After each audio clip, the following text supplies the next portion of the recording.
Salut tout le monde, on se retrouve aujourd'hui pour un book haul. J'ai 8 livres à vous présenter, dont un que j'ai beaucoup aimé et vraiment plusieurs autres qui me tentent vraiment à fond. Donc je vous présente ça tout de suite.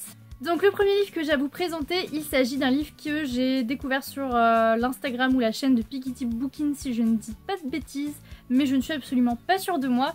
Il s'agit de Abélard et Lily de Laura Criddle. Alors c'est un livre qui me tentait beaucoup. Il faut savoir que c'est une romance jeunesse. Je ne suis vraiment pas du tout fan des romances, mais celle-ci a une particularité qui me tentait beaucoup. La particularité de ce roman, c'est que les deux personnages principaux ont tous les deux un trouble. Donc on va suivre Abélard qui est autiste Asperger et on va suivre Lily qui est hyperactive. Donc je n'aime pas les romances, mais c'est justement le profil des personnages principaux qui m'ont intéressée parce que je n'aime pas ce terme de différence. J'aime pas qu'on considère les personnes qui ont par exemple un trouble ou un handicap comme des personnes différentes et que ça aille jusqu'à la discrimination. J'aime pas ça et justement ce livre, ça montre deux personnes qui ont un trouble, qui s'aiment, voilà, qui s'aiment malgré tout.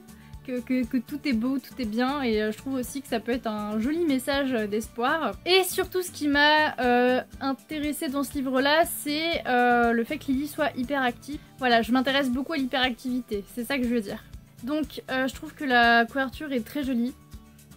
D'ailleurs je viens de remarquer que les deux côtés du cactus représentent les deux personnages. Enfin voilà, je trouve qu'il est très très joli, il est très sympathique. Et je vous avoue que j'ai vraiment très hâte de le lire. J'ai un petit peu peur parce que ça reste une romance et je suis pas romance, donc j'ai peur quand même que ce soit trop cucu et de pas accrocher. J'ai ensuite acheté Honeydew qui est un collectif. Donc ça je vous en ai déjà parlé sur Instagram et si vous ne me suivez pas, je vous encourage vraiment à me suivre parce que je dis beaucoup de choses très intéressantes et aussi des choses très inintéressantes. Donc regardez-moi comme il est beau, il est très très beau, je trouve que les illustrations sont assez enfantines mais ça reste quand même absolument magnifique. Donc dedans en fait, le principe de ce livre là, en fait c'est de gratter on va dire un petit jeton collant entre guillemets et en fait quand on gratte et bien ça fait une odeur, voilà il y a une odeur et du coup c'est censé représenter les bonbons, enfin les odeurs des bonbons dans Harry Potter. Il y a différents goûts, enfin différentes odeurs de goûts de bonbons. Et enfin voilà, j'ai déjà fait un update à ce sujet là, donc si ça vous intéresse, c'est là-bas qu'il faut aller voir.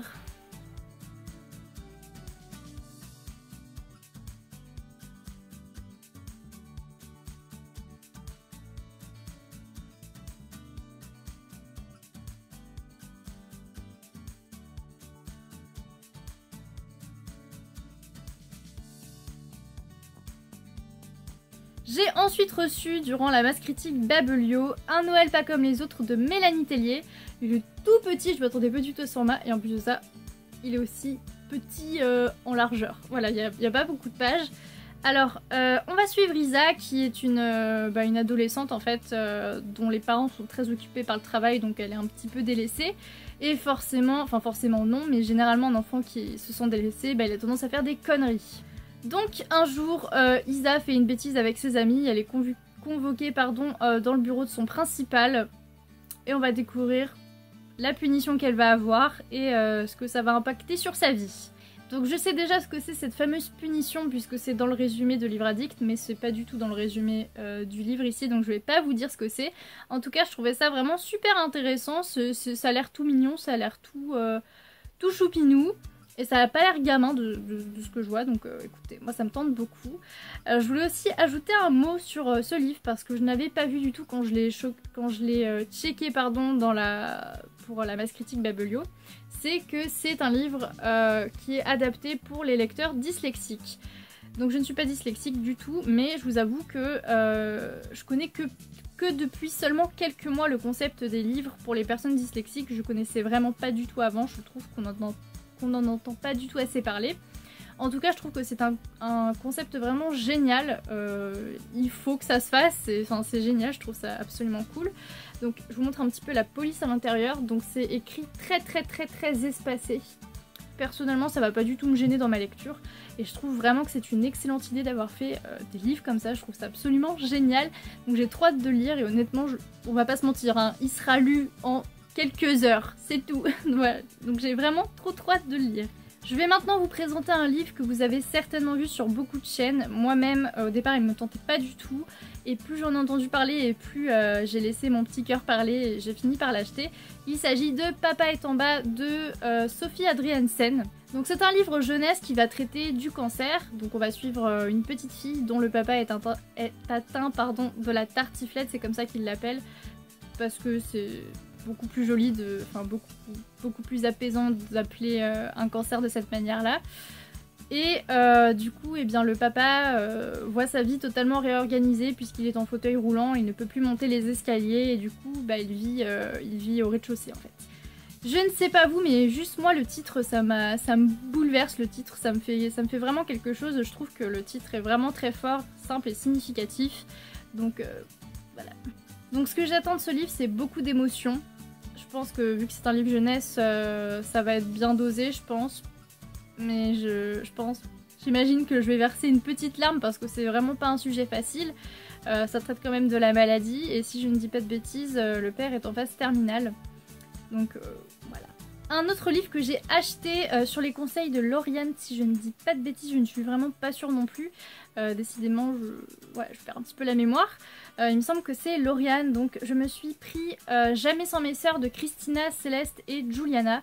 Donc on va suivre, c'est un témoignage, c'est une histoire réelle. Donc ce sont ces 3 personnes qui, à l'époque étaient petites filles, qui vivaient au sein de la secte Les Enfants de Dieu. Et au sein de cette secte, en fait, il se passait vraiment des choses horribles, des actes de maltraitance, de torture et tout ça. Voilà, donc je connaissais pas du tout cette histoire, je ne connais pas du tout cette secte, je n'en avais jamais entendu parler. Moi, je pense vraiment que les témoignages apportent de la connaissance, donc je vais apprendre énormément de choses dans ce livre-là. Honnêtement, je le sais déjà, ça va être extrêmement dur à lire, je sais que ça va me faire mal, hein, je le sais. Je sais très bien que ça va être très compliqué à lire, pardon. Mais en tout cas, j'ai envie de connaître leur histoire, j'ai envie d'apprendre, de connaître ce qu'elles ont vécu, j'ai envie d'en savoir plus sur cette secte que je ne connais pas. Donc voilà. Et il est quand même très gros, très gros, donc à mon avis, ces 3 personnes ont vraiment beaucoup de choses à dire et ça va être très émouvant. Bon alors je suis désolée, forcément la luminosité commence à s'en aller, hein. Bon, ensuite, j'ai reçu Le mystère du corps humain de Jean-Paul Schouten et Floor Reader, je sais pas du tout comment ça se prononce. Donc c'est un album qui est absolument magnifique, donc avec les pages dorées, avec un petit marque-page, vous savez, en cordon là, qui est en hardback. Enfin voilà, il est vraiment magnifique. Donc j'avais demandé ce livre-là pour en savoir plus sur le corps humain, tout simplement parce que quand j'étais jeune, j'ai pas écouté mes cours de sciences de la vie. Ça m'a jamais intéressée. Du coup, je me suis dit, ah bah tiens, aujourd'hui, je suis motivée à rattraper mon retard, à en savoir plus. Et bah voilà, je vais demander ce livre-là. Donc je suis super contente, il est vraiment magnifique. Je vous ferai bientôt une vidéo dessus. Je l'ai vraiment adoré, c'était génial, franchement. Si vous n'aimez pas la science, comme moi, ça dépend de quelle science, ça dépend de quoi on parle. Franchement, je me suis éclatée avec ce livre, c'était super.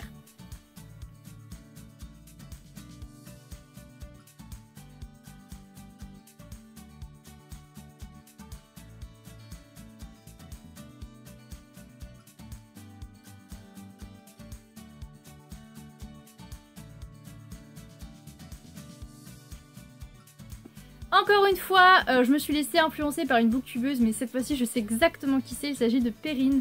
Je ne sais plus son pseudo, donc je vous mettrai les liens en barre d'infos, ne vous inquiétez pas. Donc il s'agit de Le vide de nos cœurs, de, j'ai pas regardé l'auteur, Jasmine Warga. Donc on va suivre Hazel qui a vécu une tragédie familiale, qui n'a plus le goût de vivre, qui aimerait en finir mais qui n'a pas le courage de le faire seule. Elle va donc se rendre sur un site de suicide commun entre guillemets, donc le fait de partir avec une autre personne qui s'appelle Smooth Passages, comme ça. Sur ce site, elle fait la rencontre de Frozen Robot, alias Roman ou Roman, je ne sais pas trop comment ça se prononce. Et petit à petit, ces 2 personnes vont tomber amoureuses et finalement, au moment où la date de leur suicide commence à arriver, et bien les personnages commencent à se poser des questions.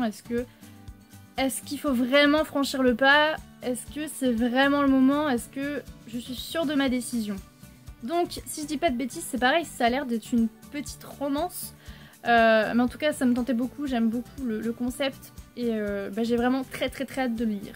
Bon alors c'est de plus en plus critique la luminosité, heureusement qu'on arrive au dernier livre. Donc je suis allée en bouquinerie pour la première fois depuis des mois et forcément je suis repartie avec un livre. Donc c'est un livre qui était dans ma wishlist mais que je n'avais pas l'intention d'acheter en priorité. Mais du coup je l'ai vu, j'ai fait ah c'est le moment. Donc il s'agit de Stéréotypes de Gilles Abière, je sais pas comment ça se dit. Donc déjà la couverture est très jolie, en plus le titre me tente beaucoup, ça me parle énormément, tout ce qui est stéréotypes et tout ça, je trouve ça absolument génial. Donc ici on est dans une société où chaque personne est caractérisée par le premier trait de personnalité, son premier trait de, enfin on va dire son trait de personnalité dominant, et du coup en fait c'est comme si en fait il catégorisait les personnes de cette société parmi les 9 types de personnalités. Et au bout d'un moment, forcément, ça part en rébellion, le fait qu'on ne peut pas aimer qui l'on veut, le fait qu'on ne peut pas parler avec qui l'on veut parce que machin est de telle catégorie et machin est de telle catégorie. Enfin, je sais pas si vous comprenez, en fait, j'ai un peu de mal à faire un résumé de ce livre-là, mais en tout cas, ça parle vraiment de traits de personnalité que chacun va être séparé de chacun parce que les personnes dans cette société sont classées par catégorie de type de personnalité. Ça y est, le soleil est parti, on ne me voit vraiment plus, je pense qu'il est vraiment temps de clore cette vidéo, je vous fais plein de gros bisous, salut!